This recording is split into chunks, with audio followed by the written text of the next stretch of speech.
और मेरा ये मानना है कि बीजेपी एक गुंडों की पार्टी है, अनपढ़ गुंडों की पार्टी है। वो सिर्फ गुंडागर्दी करते हैं और पेट्रनेज देते हैं गुंडों को। अंदु गूंडा पार्टी इंदु मंडिಯೂರಿ ಶರಣಾಗತಿ. ನಮಸ್ಕಾರ, ಕನ್ನಡ ಒನ್ ನ್ಯೂಸ್ಗೆ ಸ್ವಾಗತ. ನಾನು ನಿಶ್ಮಾ ಇರ್ಷಾದ್. ವೀಕ್ಷಕರೇ, ಇವತ್ತು ನಾವು ಮಾತನಾಡಬೇಕಿರೋದು ಆ ವ್ಯಕ್ತಿಯ ಬಗ್ಗೆ. ಯಾರು ಇಷ್ಟು ದಿನ ನೈತಿಕತೆಯ ಪಾಠ ಮಾಡ್ತಿದ್ರೋ, ಯಾರು ಸೋಷಿಯಲ್ ಮೀಡಿಯಾದಲ್ಲಿ ಕ್ರಾಂತಿಕಾರಿ ರೀಲ್ಸ್ ಮಾಡ್ತಿದ್ರೋ, ಆ ರಾಘವ್ ಚಡ್ಡಾ ಇವತ್ತು ಬೆತ್ತಲಾಗಿದ್ದಾರೆ. ಹೌದು, ದೇಶದ ಯುವ ಜನತೆಗೆ ಬೆನ್ನು ಮೂಳೆ ಇಲ್ಲದ ರಾಜಕಾರಣ ಹೇಗಿರುತ್ತೆ ಅನ್ನೋದಕ್ಕೆ ಚಡ್ಡಾ ಅವರು ಶ್ರೇಷ್ಠ ಉದಾಹರಣೆ ಕೊಟ್ಟಿದ್ದಾರೆ. ಎಲ್ಲಿಗೆ ಹೋಯ್ತು ಆ ಸಿದ್ಧಾಂತ? ಎಲ್ಲಿಗೆ ಹೋಯ್ತು ಆ ಆವೇಶ? ಕೇವಲ ಒಂದು ಇಡಿ ನೋಟಿಸ್ ಬಂತು ಅಂದಾಕ್ಷಣ ಇಡೀ ಸಿದ್ಧಾಂತವನ್ನೇ ಮಾರಾಟಕ್ಕಿತ್ತ ಈ ನಾಯಕನನ್ನ ಏನಂತ ಕರಿಬೇಕು? ಒಮ್ಮೆ ಇಲ್ಲಿ ಗಮನಿಸಿ. ಆಮ್ ಆದ್ಮಿ ಪಾರ್ಟಿಯ 10 ರಾಜ್ಯಸಭಾ ಸಂಸದರ ಪೈಕಿ 7 ಜನರು ಇವತ್ತು ಬಿಜೆಪಿ ಸೇರ್ಪಡೆಯಾಗಿದ್ದಾರೆ. ಇವರು ನೀಡ್ತಾ ಇರುವ ಕಾರಣ ಏನ್ ಗೊತ್ತಾ? ಪಕ್ಷ ತನ್ನ ಮೂಲ ಮೌಲ್ಯಗಳಿಂದ ದೂರವಾಗಿದೆ ಅಂತ. ಆದ್ರೆ ಇದ್ರ ಬಗ್ಗೆ ಒಂದು ಫ್ಯಾಕ್ಟ್ ಚೆಕ್ ಮಾಡೋಣ. ಕೆಲವು ತಿಂಗಳುಗಳ ಹಿಂದಷ್ಟೇ ಅದೇ ರಾಘವ್ ಚಡ್ಡಾ ಬಿಜೆಪಿಯನ್ನ ಅನಕ್ಷರಸ್ಥ ಗೂಂಡಾಗಳ ಪಕ್ಷ ಅಂತ ಕರೆದಿದ್ರು. ಹಾಗಾದ್ರೆ ಆಮ್ ಆದ್ಮಿಯಲ್ಲಿ ಇಲ್ಲದ ಮೌಲ್ಯಗಳು ಬಿಜೆಪಿಯಲ್ಲಿ ಅದೆಷ್ಟು ವೇಗವಾಗಿ ಹುಟ್ಟಿಕೊಂಡ್ವು? ಇದು ಸಿದ್ಧಾಂತದ ಬದಲಾವಣೆಯೋ ಅಥವಾ ಜೈಲಿಗೆ ಹೋಗುವ ಭಯವೋ ರಾಘವ್ ಚಡ್ಡಾ ಅವರೇ? ಈ ಇಡೀ ಆಟವನ್ನ ಅರ್ಥ ಮಾಡ್ಕೊಳ್ಬೇಕಂದ್ರೆ ನಾವು ಸ್ವಲ್ಪ ಹಿಂದಕ್ಕೆ ಹೋಗ್ಲೇಬೇಕು. ಏಪ್ರಿಲ್ 14ರಂದು ಏನಾಯ್ತು ಅಂತ ನೆನಪಿದ್ಯಾ? ಆಮ್ ಆದ್ಮಿ ಪಾರ್ಟಿಯ ಡೆಪ್ಯೂಟಿ ಲೀಡರ್ ಆಗಿದ್ದ ಲವ್ಲಿ ಪ್ರೊಫೆಷನಲ್ ಯೂನಿವರ್ಸಿಟಿಯ ಮಾಲೀಕ ಅಶೋಕ್ ಮಿತ್ತಲ್ ಅವರ ಮೇಲೆ ಇಡಿ ಒಂದು ದಾಳಿಯನ್ನ ನಡೆಸಿತು. ಗಮನಿಸಿ, ದಾಳಿ ನಡೆದಾಗ ಇವರು ಪಕ್ಷದ ಪ್ರಮುಖ ಹುದ್ದೆಯಲ್ಲಿದ್ರು. ಆದ್ರೆ ಇವತ್ತು ಅದೇ ಮಿತ್ತಲ್ ಅವರು ರಾಘವ್ ಚಡ್ಡಾ ಪಕ್ಕದಲ್ಲಿ ಕುಳಿತು ಬಿಜೆಪಿ ಸೇರ್ಪಡೆಯನ್ನ ಘೋಷಿಸಿದ್ದಾರೆ. ಅಂದ್ರೆ 10 ದಿನಗಳ ಹಿಂದಿನವರೆಗೂ ಭ್ರಷ್ಟನಂತೆ ಕಂಡ ವ್ಯಕ್ತಿ ಬಿಜೆಪಿ ಸೇರಿದ ತಕ್ಷಣ ಪುನೀತರಾಗ್ಬಿಟ್ರ? ಪತ್ರಿಕಾಗೋಷ್ಠಿಯಲ್ಲಿ ರಾಘವ್ ಚಡ್ಡಾ ಹೇಳಿದ್ದೇನ್ ಗೊತ್ತಾ?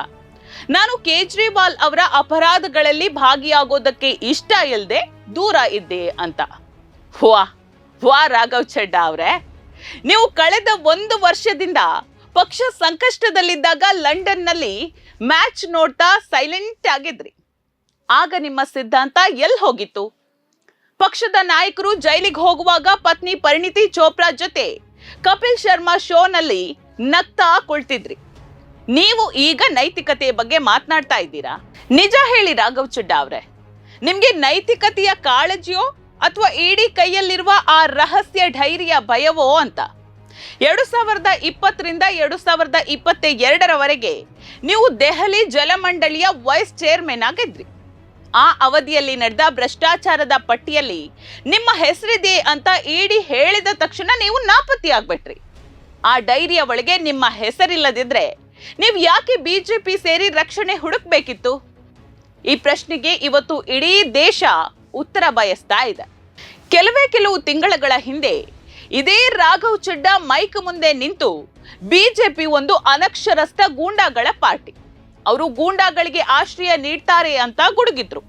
ಅಷ್ಟೇ ಯಾಕೆ, ನನ್ನನ್ನ ಕೊಳ್ಳುವಂತಹ ಹಣ ಇನ್ನೂ ತಯಾರಾಗಿಲ್ಲ ಅಂತ ದೊಡ್ಡ ಮಾತನಾಡಿದ್ರು. ಹಾಗಾದ್ರೆ ಈಗ ಕೇಳ್ತಾ ಇದ್ದೇವೆ, ಆ ಮೊತ್ತ ಈಗ ತಯಾರಾಯ್ತಾ? ಅಥವಾ ಬಿಜೆಪಿ ಇವತ್ತು ಸದ್ದಿಲ್ಲದೆ ವಿಧ್ವಂಸರ ಪಕ್ಷವಾಗಿ ಬದಲಾಗಿ ಬಿಟ್ಟಿತಾ? ಇಂತಹ ಸುಳ್ಳು ಹೇಳುವವರಿಗೆ ನಾಚಿಕೆ ಆಗ್ಬೇಕು. ನೋಡಿ, ದೇಶದ ಕೋಟ್ಯಾಂತರ ಯುವಕರು ನಿಮ್ಮನ್ನ ನೋಡಿ ನಾವು ಕೂಡ ರಾಜಕೀಯಕ್ಕೆ ಬರಬೇಕು ಅಂತ ಸ್ಫೂರ್ತಿಯನ್ನ ಪಡೀತಾ ಇದ್ರು. ಆದ್ರೆ ನೀವು ಅವರಿಗೆ ಕೊಟ್ಟ ಸಂದೇಶ ಏನು? ಒಂದು ಇಡಿ ನೋಟಿಸ್ ಬಂದ್ರೆ ಸಾಕು, ನಿಮ್ಮ ಸಿದ್ಧಾಂತವನ್ನು ಮಾರಿ ಶರಣ ಆಗ್ಬಿಟ್ರಿ. ಬೆನ್ನು ಮೂರೆ ಇಲ್ಲದ ಇಂತಹ ಯುವ ನಾಯಕತ್ವ ದೇಶಕ್ಕೆ ಅಪಾಯಕಾರಿ. ನೀವು ಸತ್ಯವಂತರಾಗಿದ್ರೆ ಹೋರಾಡಬೇಕಿತ್ತು, ಪಲಾಯನ ಮಾಡೋದಲ್ಲ. ಇದು ಬಿಜೆಪಿಯ ವಾಷಿಂಗ್ ಮಿಷಿನ್ ರಾಜಕಾರಣದ ಪರಾಕಾಷ್ಠೆ. 7 ಸಂಸದರು ಒಟ್ಟಾಗಿ ಸೆಳೆಯುವ ಮೂಲಕ ಪಕ್ಷಾಂತರ ನಿಷೇಧ ಕಾಯ್ದೆಯಿಂದ ನುಣುಚಿಕೊಳ್ಳುವ ಕುತಂತ್ರ ನಡೆದಿದೆ. ವಿರೋಧ ಪಕ್ಷದ ನಾಯಕರನ್ನ ಬೆದರಿಸಿ ಆಮಿಷವೊಡ್ಡಿ ಸೆಳೆದುಕೊಳ್ಳುವ ಈ ಪ್ರಕ್ರಿಯೆ ಪ್ರಜಾಪ್ರಭುತ್ವದ ಕೊಲೆ. ರಾಘವ್ ಚಡ್ಡಾ ಕೇವಲ ಒಂದು ಪಕ್ಷವನ್ನ ಬಿಟ್ಟಿಲ್ಲ, ತಮ್ಮನ್ನ ನಂಬಿದ ಜನರ ನಂಬಿಕೆಯನ್ನೇ ಬಲಿ ಕೊಟ್ಟಿದ್ದಾರೆ. ಪಂಜಾಬ್ನ ಜನರು ಇವರನ್ನ ರಾಜ್ಯಸಭೆಗೆ ಕಳುಹಿಸಿದ್ದು ದೊಡ್ಡ ನಿರೀಕ್ಷೆಯೊಂದಿಗೆ. ಆದ್ರೆ ಇವತ್ತು ರಾಘವ್ ಚಡ್ಡಾ ಪಂಜಾಬಿನ ಆತ್ಮ ಗೌರವವನ್ನ ಬಿಜೆಪಿಯ ಅಂಗಳದಲ್ಲಿ ಹರಾಜುಗಿಟ್ಟಿದ್ದಾರೆ. ರೈತರ ವಿರುದ್ಧ ಕರಾಳ ಕಾಯ್ದೆಗಳನ್ನ ತಂದವರ ಜೊತೆ ಕೈ ಜೋಡಿಸಿರುವ ಈ ನಾಯಕರಿಗೆ ಪಂಜಾಬಿನ ಮಣ್ಣು ಎಂದಿಗೂ ಕ್ಷಮಿಸೋದಿಲ್ಲ. ಇದು ಪಂಜಾಬ್ ಮಾಡಿದ ದ್ರೋಹವಲ್ಲ, ಇದು ಚಡ್ಡಾ ಪಂಜಾಬಿಗೆ ಮಾಡಿದ ದ್ರೋಹ. ಇಲ್ಲಿ ಒಂದು ತಾಂತ್ರಿಕ ವಿಚಾರ ಇದೆ. ಸುಪ್ರೀಂ ಕೋರ್ಟ್ ಮಹಾರಾಷ್ಟ್ರ ಪ್ರಕರಣದಲ್ಲಿ ಸ್ಪಷ್ಟವಾಗಿ ಹೇಳಿದೆ, ಕೇವಲ ಎಂಎಲ್ಎ ಅಥವಾ ಎಂಪಿಗಳ ಗುಂಪು ಬೇರೆ ಪಕ್ಷ ಸೇರಿದ್ರೆ ಅದು ವಿಲೀನ ಆಗೋದಿಲ್ಲ ಅಂತ. ಅಸಲಿ ರಾಜಕೀಯ ಪಕ್ಷವೇ ವಿಲೀನವಾಗಬೇಕು. ಈ 7 ಸಂಸದರ ನಡೆ ಕಾನೂನಿನ ಕಣ್ಣಿನಲ್ಲಿ ಸಿಂಧುವೆ.